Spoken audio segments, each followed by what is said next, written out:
sa bago nating batas, doon sa Safe Spaces Act, Republic Act Yun, 11313, meron tayo tinatawag na gender-based sexual harassment.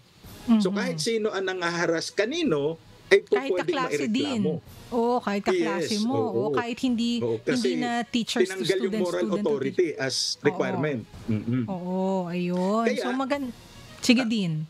Mas maganda itong bagong batas, kaya lang ang problema natin na isa pa, Atty. Mimi, kung yung offender ay minor de edad.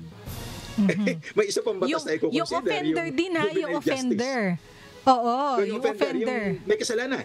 Oo. Yung may kasalanan ay minor de edad. Halimbawa, hinaras yung kaklase niya, pareho silang grade 6, pareho minor de edad ito eh. So wala tayong kulong dito. Ang kwan dyan, parang counseling lang. At siguro pwedeng manghingi ng damages yung nabiktima. Katulad nung sa ilalim ng 11313, hihingi siya ng therapy or guidance counseling. Yung gastos noon pwedeng i-charge doon sa offender.